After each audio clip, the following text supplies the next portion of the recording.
আসসালামু আলাইকুম। দেখুন ছোট বাচ্চাদের সালোয়ার কিভাবে সেলাই করবেন।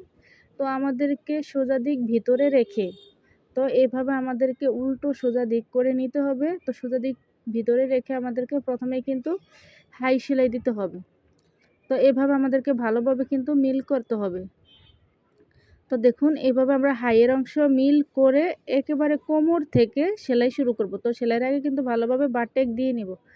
তারপরে এভাবে আমরা ঘুরিয়ে আরেকটা সেলাই দিয়ে নিব। তো আমাদেরকে কিন্তু ২টি করে সেলাই দিতে হবে হাইয়ের অংশে।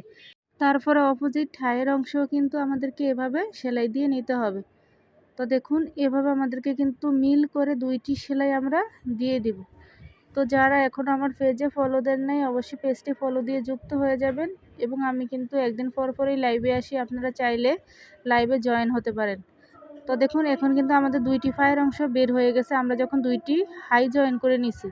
তো এখন আমাদেরকে পায়ের মুহুরির অংশ এভাবে ভাঙা দিতে হবে। তো আমি যখন কাটিং করছি তখন কিন্তু চিহ্ন দিয়ে রাখছি এবং চিহ্ন অনুযায়ী যদি আমরা ভাঙা দিই তাহলে একটি পায়ের অংশ কিন্তু ছোট বড় হবে না।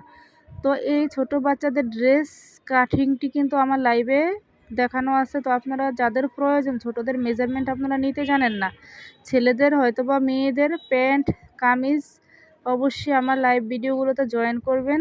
তো আমি কিন্তু একদিন পর পরই লাইভে আসি। তো দেখুন এভাবে সেম আমাদেরকে ২টি পায়ের অংশ সেলাই করে নেওয়ার পরে আমরা এভাবে পায়ের মুহুরির মাপ দিয়ে একেবারে হাইয়ের অংশ রাউন্ড শেপ দিয়ে সেলাই করে নিব। তো এখানে ভালোভাবে কিন্তু বাটিক দিয়ে দিতে হবে হাইয়ের জয়েন্টের এখানে, তাহলে আর কখনোই কিন্তু খুলবে না। তো দেখুন এভাবে আমাদেরকে মাপ দিতে হবে, এভাবে মাপ দিয়ে আমরা পায়ের মুহুরির অংশ সেলাই করে নিব, তাহলে কিন্তু কমপ্লিট আমার। তো দেখুন এখন একটু সামান্য কাজ বাকি আছে। তো এখানে আমরা এলাস্টিক জয়েন করব। তো 24 ইঞ্চি কামিজের বডির জন্য আমরা এখানে 14 ইঞ্চি এলাস্টিক নিব।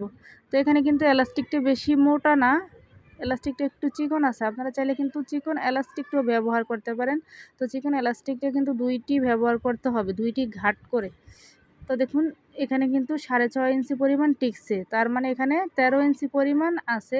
তো আপনারা চাইলে এভাবে জয়েন করতে পারেন ভিতরে রেখে কাপড়ের। তো আমি এভাবে কিন্তু জয়েন করব না, আমি সবচেয়ে সহজ নিয়মটাই আপনাদের সাথে শেয়ার করব।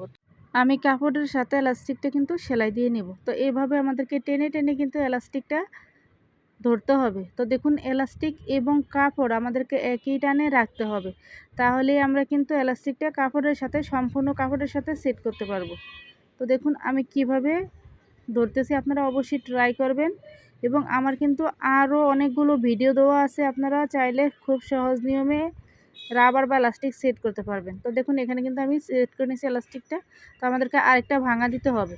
তো দেখুন এভাবে আমাদেরকে আরেকটা ভাঙা দিয়ে আরেকটা সেলাই দিয়ে নিতে হবে, তাহলে আমরা খুব ইজিভাবে কিন্তু অ্যাটাচ করতে পারবো। তো যারা একদম নতুন আছে আশা করি তাদের কিন্তু এই ভিডিওটি হেল্পফুল হবে।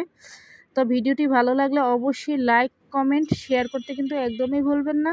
তো যারা আমার ফেসবুক পেজ থেকে দেখবেন অবশ্যই পেজটি ফলো দিয়ে রাখবেন, যারা ইউটিউব চ্যানেল থেকে দেখবেন চ্যানেলটি সাবস্ক্রাইব করে রাখবেন।